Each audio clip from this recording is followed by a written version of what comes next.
दोस्तों नमस्कार। हम पर्यावरण संरक्षण से संबंधित कुछ महत्वपूर्ण संगठनों और नीतियों और कन्वेंशन के बारे में पढ़ रहे थे। हमने अपने पिछले वीडियोज़ में देखा कि कैसे 1972 में स्टॉकहोम सम्मेलन होता है, उसे मानव पर्यावरण सम्मेलन भी कहा जाता है। फिर उसके तहत बहुत सारे संगठन बनाए जाते हैं। एक महत्वपूर्ण संगठन बनता है united nation environment programme, UNEP. फिर हमने देखा कि इसी से जुड़ी हुई जैव विविधता की बहुत सारी संधियाँ आयोजित की जाती हैं, जिसमें कन्वेंशन ऑन बायोडाइवर्सिटी की बात की गई। फिर हम लोगों ने देखा था कि कुछ प्रोटोकॉल डिस्कस किए थे, जैसे कार्टाजीना प्रोटोकॉल हमने डिस्कस किया, हमने नागोया प्रोटोकॉल डिस्कस किया। अब कार्टाजीना प्रोटोकॉल LMO से संबंधित था, लिविंग मॉडिफाइड ऑर्गेनिज्म के व्यापार से, निर्यात से एक देश से दूसरे देश के बीच समझौतों को लेकर के था। तथा नागोया प्रोटोकॉल का संबंध ABS से था, एक्सेस एंड बेनिफिट शेयरिंग से लेकर के था। हम अपने आज के वीडियो में दो महत्वपूर्ण कन्वेंशन की बात करेंगे। एक तो है पहला CMS।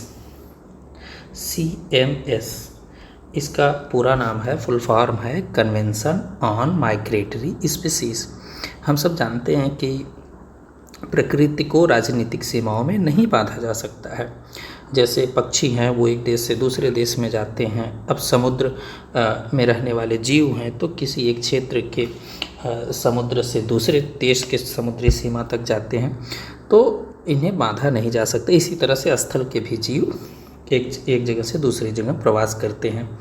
तो इनके दो चीज़ों पर ध्यान दिया गया। एक तो इन जीवों के संरक्षण पर, तथा ये जहाँ से होकर के जाते हैं, जिन जिन देशों से होकर के प्रवास करते हैं, इनको कहा गया रेंज स्टेट्स। तो इनके प्रवास के मार्गों को, यानी जो रेंज स्टेट्स जहाँ से होकर के ये जाते हैं, उसे भी संरक्षित करने की बात इस कन्वेंशन में की गई। तो यह कन्वेंशन कहाँ किया गया, कब किया गया, ये हम आगे देखेंगे। तो CMS यानी कन्वेंशन ऑन माइग्रेटरी स्पीसीज। अब ये जो माइग्रेटरी स्पीसीज हैं, इसमें तीनों तरह के जीव शामिल हैं। एक तो चाहे वो स्थल पर प्रवास करने वाले जीव हों, चाहे वो जल में प्रवास करने वाले जीव हों, चाहे वो आकाश में उड़ने वाले पक्षी हों, ये तीनों की बात करता है।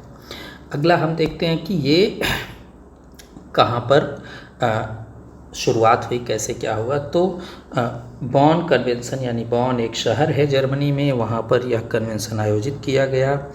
और यह कब आयोजित किया गया, तो 1979 में आयोजित किया गया, और 1993 में यह रेटिफाई कर दिया गया देशों के द्वारा, सदस्य देशों के द्वारा। तो 1983 में यह प्रभाव में आया। परीक्षा के लिए जो इम्पोर्टेंट है वो 1983 याद करके रखिए, यहाँ से प्रश्न पूछा जाता है, पूछा जा सकता है। ठीक इसी तरह से कुछ आगे के फैक्ट देखें तो उसमें हमें यह ध्यान देने की बात है कि यह संगठन यूनेप के तहत ही कार्य करता है। हमने देखा था कि यूनाइटेड नेशन एनवायरनमेंट प्रोग्राम यह सबसे बड़ा संगठन है जो जैव विविधता की बात करता है, जो सस्टेनेबल डेवलपमेंट की बात करता है, जो पर्यावरण प्रदूषण की बात करता है। यानी यूनेप ही यूनाइटेड नेशन के तहत सबसे बड़ा पर्यावरणीय संगठन है जो पर्यावरण के संरक्षण का कार्य कर रहा है। बहुत सारे संगठनों के साथ मिलकर के यह विभिन्न देशों की नीतियों को, विभिन्न देशों की योजनाओं को इस तरह से बनाने के लिए प्रेरित करता है कि पर्यावरण का संरक्षण हो सके। यह बहुत सारे NGOs को भी साथ ले आता है, यह साइंटिफिक रिसर्चेस करवाता है, फिर उस हिसाब से देशों को योजनाएं और नीतियां क्रियान्वयन करने के लिए प्रेरित भी करता है। तो हमने अभी तक देखा जो CMS है, इसका जो हस्ताक्षर किया गया 1979 में। कहाँ किया गया, तो किया गया ये बॉन में। बॉन क्या है, एक शहर है। कहाँ का शहर है, जर्मनी का शहर है। कब प्रभाव में आया, तो 1983 में प्रभाव में आया। ये क्या काम करता है, तो यह काम करता है प्रवासी प्रजातियों के जो प्रवास के मार्ग हैं। क्या काम करता है, प्रवासी प्रजातियों के प्रवास के मार्ग वाले देशों को एक साथ ले आता है, उनके लिए कानूनी प्रावधान करता है कि आप कानून बनाइए और उन जीव जंतुओं को संरक्षित करने का प्रयास कीजिए। तो यह एक महत्वपूर्ण संगठन है। हम आगे अगर कुछ इसके फैक्ट्स की बात देखें तो हम देखते हैं कि इसमें बहुत सारे एनजीओ, बहुत सारे इंटरनेशनल ऑर्गेनाइजेशंस, मीडिया, कॉरपोरेट्स, इसके सदस्य देशों इसके पक्षकारों के साथ मिल करके ये सब लोग, जैसे मीडिया क्या काम करेगी, उन जीव जंतुओं के बारे में प्रचार प्रसार का काम करेगी, लोगों के लिए जागरूक करेगी, व्यवसायियों के लिए क्या जो उद्यमी हैं ये सब अपने प्रोडक्ट में इन जीव जंतुओं का इस्तेमाल कम से कम करें, इनको लेकर के संरक्षित करने के लिए जागरूक करें एनजीओ इस सेक्टर में। तो इन सभी को एक साथ लाने का कार्य कौन करता है? एक साथ लाने का कार्य करता है यह कन्वेंशन, यानी कन्वेंशन ऑन माइग्रेटरी स्पीसीज़। इस समय तक कुल 133 इसके पक्षकार हो चुके हैं और इसके पक्षकारों में प्रमुख रूप से एशिया, यूरोप और ओसेनियाई देश। ओसेनिया कहाँ है? तो ऑस्ट्रेलिया के ऊपर वाले हिस्से में, थोड़ा सा साउथ ईस्ट, थोड़ा था नॉर्थ ईस्ट की तरफ के देश ओसेनियाई देश, बहुत सारे द्वीप उसमें हैं। ओसेनियाई देश, सेंट्रल एंड साउथ अमेरिका, इन सारे क्षेत्रों को ये शामिल करता है। अब एक महत्वपूर्ण यहाँ से प्रश्न बन सकता है कि प्रवासी प्रजातियों को लेकर के जो ये कन्वेंशन हुआ, यह जीव जंतुओं को कितने भागों में बांटता है? तो 2 भागों में इसके लिए कहा जाता है कि 2 अपेंडिक्स की बात की जाती है। 2 अपेंडिक्स की बात की जाती है। अपेंडिक्स 1 में, यानी जो पहली सूची है, उसमें ऐसे जीवों को रखा जाता है जो कि एक्सटिंक्शन यानी विलुप्ति का खतरा जिनके ऊपर सबसे ज़्यादा है। ये अगर इन पर बहुत ध्यान नहीं दिया गया तो ये जीव बहुत जल्दी से विलुप्त हो जाएंगे। दूसरी अनुसूची में ऐसे जीवों को रखने की बात की गई जिनके संरक्षण के लिए अंतर्राष्ट्रीय सहयोग की आवश्यकता है। अब जब इसकी बैठकें होती हैं, बैठकों का मतलब COP की बात की जाती है। अभी तक हमने जितने कन्वेंशन देखे उन सब के COP होते हैं। COP यानी कॉन्फ्रेंस ऑफ पार्टीज़, यानी इनके पक्षकारों की बैठक किसी की 2 साल में होती है, किसी की 3 साल में होती है।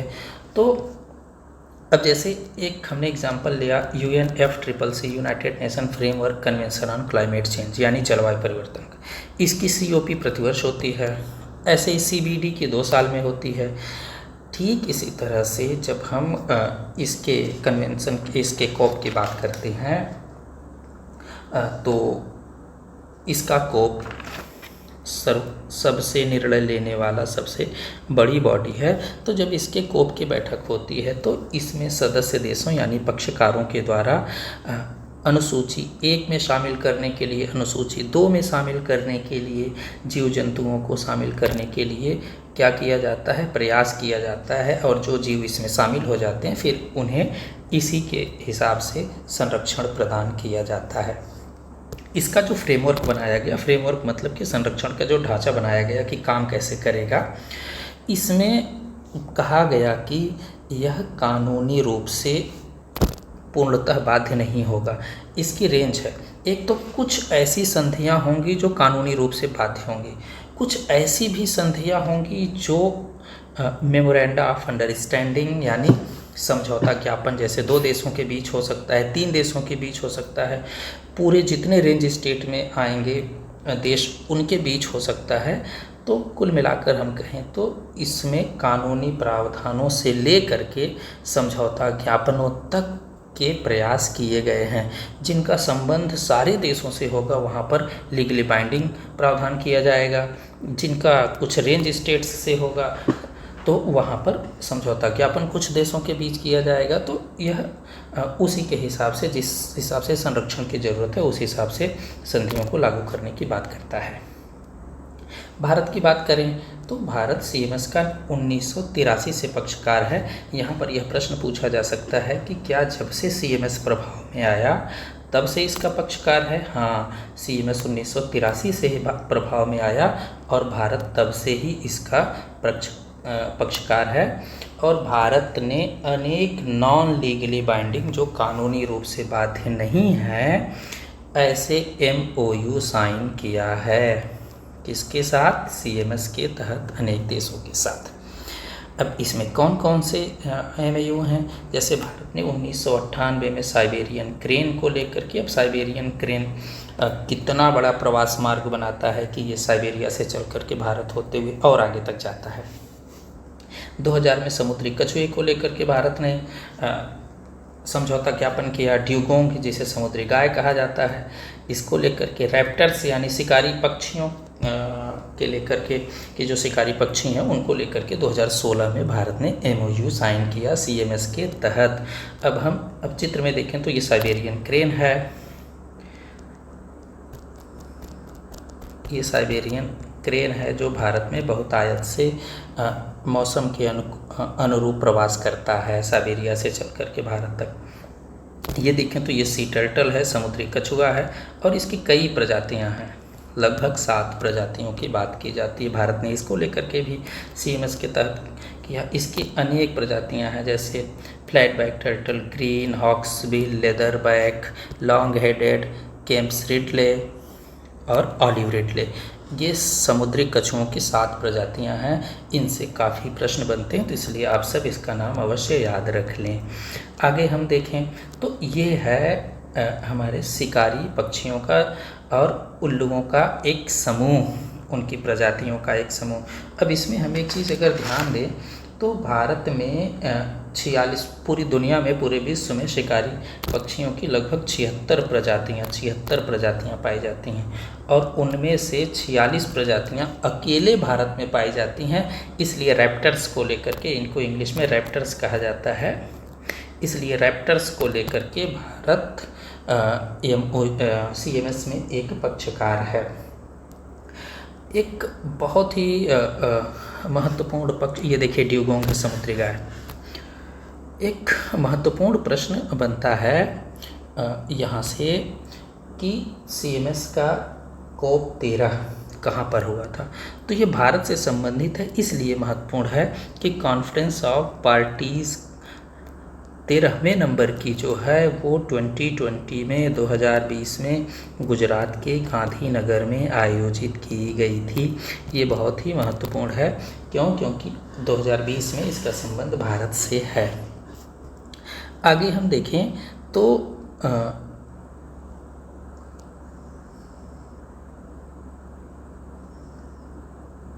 अच्छा, ये ध्यान देने की बात है, हमने ये पहले भी चर्चा किया कि यूनिप के तहत कार्य करता है।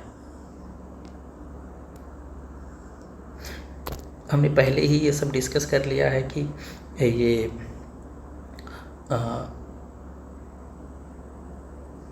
रेंज स्टेट्स की बात करता है। हाँ, अगला एक महत्वपूर्ण फैक्ट है कि COP 14 जो अगला COP होगा वो समरकंद उज्बेकिस्तान में होगा। कब होगा? फरवरी 2024 में होगा। कब होगा? फरवरी 12 से 17 फरवरी 2024 के बीच आयोजित होगा। कहाँ पे होगा? उज्बेकिस्तान में होगा। उज्बेकिस्तान कहाँ है? मध्य एशिया में है। ये इसकी थीम पूछी जा सकती है अगले साल होने वाली परीक्षाओं के लिए। इसकी थीम क्या है COP 14 की? जो CMS का COP 14 है ये है नेचर नोज नो बॉर्डर, यानी जो प्रकृति है वह सीमाओं को नहीं जानती, हम मनुष्यों ने ही सीमाओं को बनाया हुआ है। ये COP 14 जो है इसके पहले हमने पिछले वीडियो में हमने ये देखा था कि एक CMS का जब COP 13 हुआ था तो उसमें हमने एक बात किया था कि जैव विविधता को लेकर के एक ग्लोबल बायोडाइवर्सिटी फ्रेमवर्क बनाने की। ये इसको और स्पष्ट तरीके से बात किया गया था कन्वेंशन ऑन बायोडाइवर्सिटी का जब COP 15 हुआ था। ये कनाडा के मॉन्ट्रियल और चीन के कुनमिंग शहर में हुआ था। यहाँ पर इस पर और विस्तृत रूप से बात की गई कि ग्लोबल बायोडाइवर्सिटी फ्रेमवर्क कैसा होगा, क्या होगा। तो अगली बैठक जब समरकंद में होगी तो यहाँ ग्लोबल बायोडाइवर्सिटी फ्रेमवर्क की और आगे की रूपरेखा तय की जाएगी। तो ये सबसे महत्वपूर्ण बैठक होने वाली है और परीक्षाओं के लिए यहाँ से प्रश्न बनने वाला है कि जैव विविधता को कि आगे कौन से उपाय अपनाए जाएंगे। हमने इसमें 30x30 का प्रावधान देखा था। जीव जंतुओं की प्रजातियों को बचाने के लिए जो विलोपन की दर है उसे कम करने के दर की बात की गई थी। तो ये GBF बहुत ही महत्वपूर्ण एक फ्रेमवर्क होने वाला है जहाँ से प्रश्न बनेंगे। ये हमने देखा CMS के बारे में। अगला हम एक महत्वपूर्ण कन्वेंशन देखेंगे, साइट्स। कौन सा कन्वेंशन है? CITES, CITES। इसका पूरा फुल फॉर्म है convention on international trade in endangered species of wild fauna and flora. Flora का मतलब वनस्पतियों से है, फना का मतलब जीव जंतुओं से है। इसका मतलब कि साइट्स एक ऐसा कन्वेंशन है जो इंडेंजर्ड स्पीसीज, ऐसी प्रजातियां जो खतरे में हैं, खतरे में जो जीव जंतुओं और पौधों की प्रजातियों के अंतर्राष्ट्रीय व्यापार पर प्रतिबंध लगाने वाला कन्वेंशन है साइट्स। ये एक महत्वपूर्ण संगठन है जो जैव विविधता के संरक्षण के लिए प्रावधान करता है। तो यह अंतर्राष्ट्रीय स्तर पर विभिन्न सरकारों के मध्य, गवर्नमेंट्स के मध्य, इंटर गवर्नमेंटल, ये पूछा जाता है। तो 3 तरह के कन्वेंशन या संगठन हो सकते हैं कि जो सरकारों के मध्य हो तो उसे इंटर गवर्नमेंटल कहा जाएगा, या इसी तरह से जो NGO वगैरह के मध्य होंगे उन्हें अन्य नाम दिया जाएगा। तो यहाँ पर समझने की बात यह है कि यह 2 सरकारों, 3 सरकारों या यूनाइटेड नेशन के तहत अनेक सरकारों के बीच समझौते किए जाते हैं जिसमें कि जानवरों और पौधों की प्रजातियों के व्यापार का नियमन किया जाता है, रेगुलेशन किया जाता है। ये साइट्स यानी अंतर्राष्ट्रीय व्यापार को लेकर के हम जानते हैं कि जैसे हाथी दांत का व्यापार होता था, चीतों की खाल का अवैध व्यापार होता था। तो ठीक इन्हीं व्यापारों को रेगुलेट करने के लिए, इन पर रोक लगाने के लिए IUCN जैसी एक संस्था, यानी IUCN एक NGO है, ये लगातार प्रयास कर रहा था काफ़ी पहले से, 1963 से ही। लेकिन यूनाइटेड नेशन के तहत इस पर 1975 में सहमति। तो यह कब लागू हुआ? 1975 में लागू हुआ और अब अभी तक इसके 183 पक्षकार हैं। भारत इसका कब पक्षकार बना? तो 1 साल बाद 1975 में यह कन्वेंशन आता है, 1976 में भारत इसका पक्षकार बन जाता है। साइट्स का सचिवालय पूछा जाता है, बहुत पूछा जाता है, तो जिनेवा स्विट्जरलैंड में। हमने इसी समय एक फैक्ट याद कर लें, हमने यूनिट की बात की थी, यूनाइटेड नेशन एनवायरनमेंट के प्रोग्राम की बात की थी जो 1972 में ले आया गया। इसका मुख्यालय कहाँ है? यह प्रश्न बहुत बार पूछा गया है परीक्षाओं में। तो इसका मुख्यालय केन्या की राजधानी नैरोबी में है। अब हम देखें तो साइट्स क्या लीगली बाइंडिंग है? तो हाँ, यह कानूनी रूप से बाध्यकारी संधि है, लीगली बाइंडिंग संधि है। अगर परीक्षा में आता है तो लीगली बाइंडिंग लगाना है, लेकिन क्या यह राष्ट्रीय कानूनों की जगह ले पाता है? तो कहा गया कि यह राष्ट्रीय कानूनों का स्थान नहीं ले पाता है, फिर भी देशों को अपने राष्ट्रीय कानून, यानी जो जैव विविधता से संबंधित कानून हैं, जो व्यापार से संबंधित कानून हैं, उनके संरक्षण के लिए साइट्स के आधार पर ही कानून बनाने की बात की जाती है। तो इस तरह से जीव जंतुओं और पौधों की अनेक प्रजातियों जो खतरे में हैं उनके व्यापार का नियमन करता है। और यह 3 सूचियों की बात करता है, 3 परिशिष्ट की बात करता है। नंबर एक में ऐसे प्रजातियों को रखने की बात करता है जिन पर विलोपन का खतरा सर्वाधिक है, यानी जो एक्सटिंक्ट होने के करीब हैं। ऐसे प्रजातियों के व्यापार यानी इनके वाणिज्य, कमर्शियल ट्रेड पर पूरी तरह से प्रतिबंध है, इनका व्यापार नहीं किया जा सकता है। लेकिन कुछ मामलों में शोध के लिए अनुमति दी गई है, वह भी तब जब व्यापार करने वाला देश यह सुनिश्चित करे कि इन जीव जंतुओं के जान को कोई खतरा नहीं होगा। इसमें कुछ एक उदाहरण देखें कि परिशिष्ट एक में कौन कौन से प्रजाति शामिल हैं। तो एशियाई शेर इसमें शामिल किया गया। इसी तरह से सी टर्टल, हमने समुद्री कछुए की अभी बात CMS में देखी थी, वो भी शामिल किया गया। गोरिल्लास की बात की गई, यहाँ पर ये टाइप गलत हो गया है, गोरिल्ला की बात की गई। लेडी स्लीपर्स आर्चिड की बात की गई। तो ये जो फिगर है नीचे दिख रहा है, ये लेडी स्लीपर्स आर्चिड का है, यहाँ से लेडी स्लीपर्स आर्चिड। और गोरिल्ला आप सब जानते ही हैं। इन सब को परिशिष्ट एक में रखा जाता है, इन सबको परिशिष्ट एक में रखा जाता है।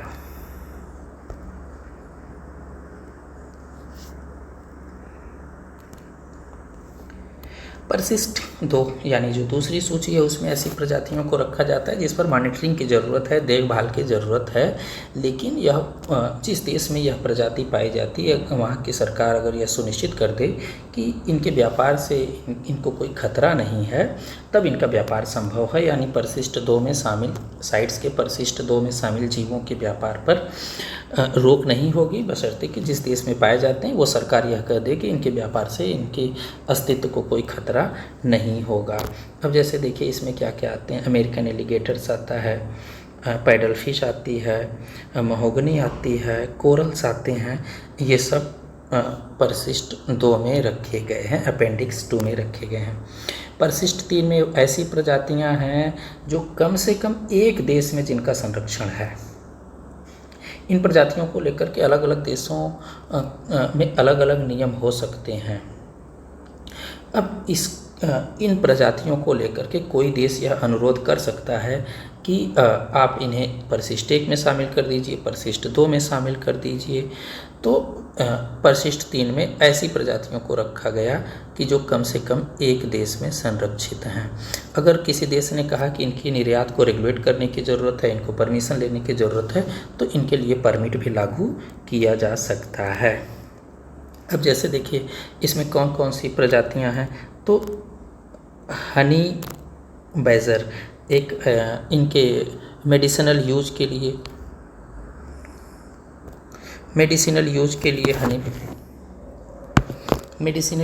लिए हनी बैजर को शामिल किया जा सकता है।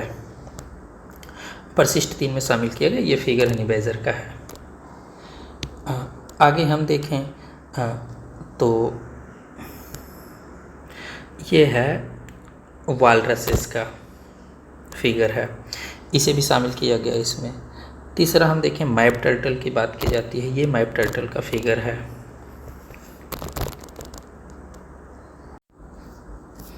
हम साइट्स के परिशिष्ट 3 की बात देखें, परिशिष्ट 3 में शामिल जीवों के कुछ उदाहरण देखें तो हनी बैजर की बात की जाती है।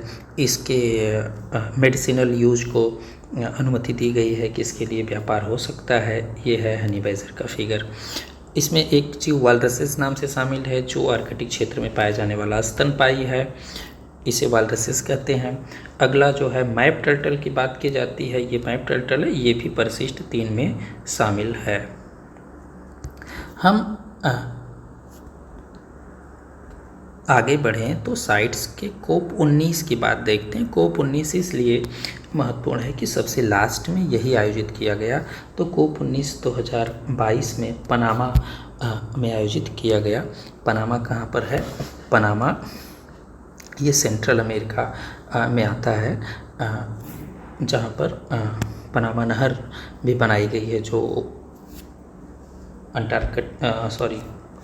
अटलांटिक और पैसिफिक ओशियन को जोड़ती है। तो वहीं पनामा में ये 2022 में आयोजित हुआ। इसलिए यह महत्वपूर्ण है कि यहाँ भारत ने अपने 2 प्रस्ताव दिए। एक तो सॉफ्ट सेल कछुए की बात की गई, यानी नरम कवच वाले कछुए की बात की गई, उसका खोल बहुत सॉफ्ट होगा, सॉफ्ट सेल टर्टल की बात की गई, भारत ने किया।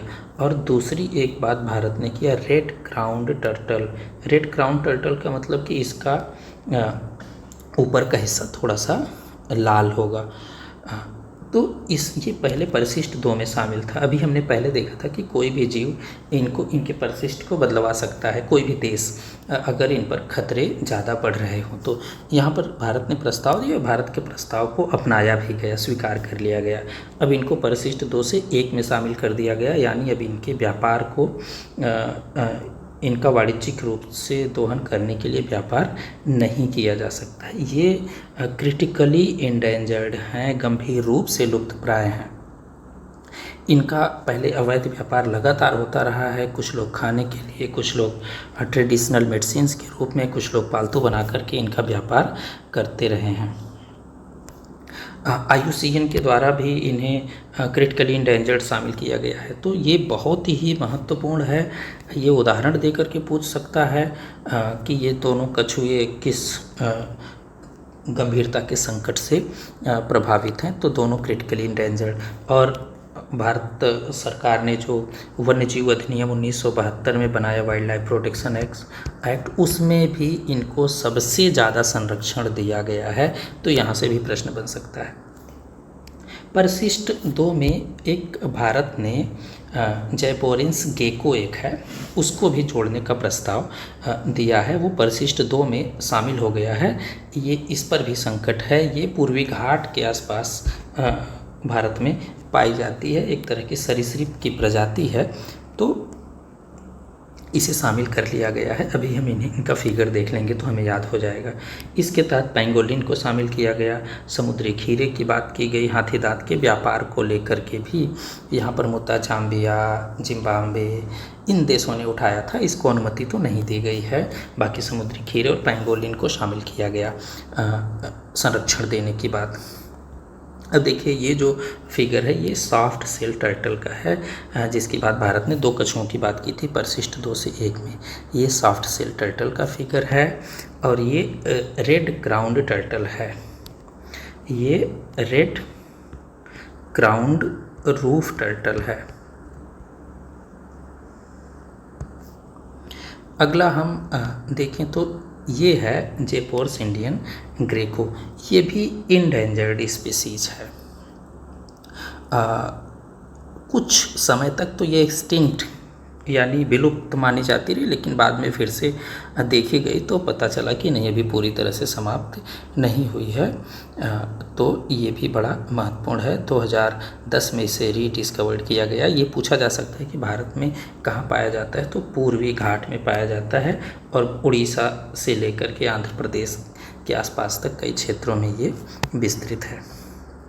तो हमने आज के इस अपने वीडियो में जो कुछ बातें की उन्हें फिर से एक बार समझ लेते हैं। हमने आज बात की कन्वेंशन ऑन माइग्रेटरी स्पीसीज़ की, जिसमें प्रवासी पक्षियों की, प्रवासी जीवों की, चाहे वह स्थलीय हों चाहे जलीय हों, इनके माइग्रेटरी रूट्स को संरक्षित करने की बात की गई। यानी ये जहाँ से एक देश से दूसरे देश में प्रवास करते हैं, उनके आवास को संरक्षित करने की बात की गई। इसके लिए बहुत सारे अंतर्राष्ट्रीय संगठनों, सरकारों, मीडिया, कारपोरेट सभी को एक साथ लाने की बात की जाती है।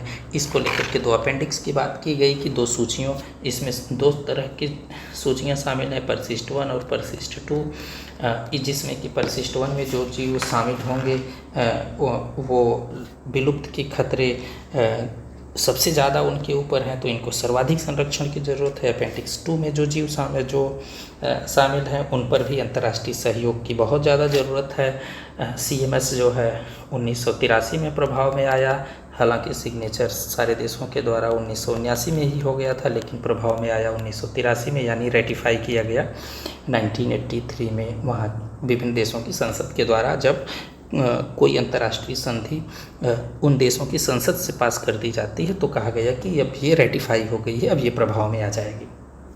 सारे देशों की ज़रूरत नहीं होती, कभी कभी 50% देश, कभी उसके कुछ नॉर्म होंगे कि कितने देश अगर पास कर दें तो वो रेटिफाई मान लिया जाएगा। तो हमने ये CMS के बारे में देखा। भारत CMS का 1983 से पक्षकार है, यानी भारत इसमें 1983 में ही शामिल हो गया था। यह भारत ने इसके तहत non legally binding MOU sign किया। इसमें साइबेरियन क्रेन, समुद्री कछुए, ड्यूगोंग और रैप्टर्स को लेकर के भारत अपनी बात रखता है। अगली हमने एक जिस कन्वेंशन की बात की वो कन्वेंशन था साइट्स का। और यह साइट्स क्या काम करता है? साइट्स काम करता है जो इंडेंजर्ड स्पीसीज हैं, जिन पर खतरे ज़्यादा हैं, जो समाप्त होने वाली प्रजातियां हैं, जो इंडेंजर्ड है, उनके इंटरनेशनल ट्रेड पर रोक लगाता है। यह एक ऐसा कन्वेंशन है। यह 1975 में प्रभाव में आया। इसका सचिवालय जेनेवा में है और यह संगठन भी यूनिप के तहत कार्य करता है। हमने आज दो संगठनों की बात, दो कन्वेंशन की बात की, दो के दोनों यूनिप के तहत कार्य करते हैं। और साइट्स लीगली बाइंडिंग है। साइट्स लीगली बाइंडिंग है। हालांकि यह विभिन्न देशों के द्वारा जो कानून बनाए जाते हैं उसी मुद्दे पर उनको रिप्लेस नहीं कर पाता है, लेकिन फिर भी ये लीगली बाइंडिंग है। इसकी बैठक 2 साल में होती है। COP 13 के बाद तय किया गया कि अब यह 3 साल में होगी। 3 अनुसूचियों की बात की गई। ये पहली अनुसूची में जो एक्सटेंशन वाली प्रजातियां हैं उनको शामिल किया गया। दूसरी अनुसूची में जो भविष्य में जिन पर एक्सटेंशन हो सकता है। तीसरी अनुसूची में इसमें रेंज स्टेट्स की बात की जाती है।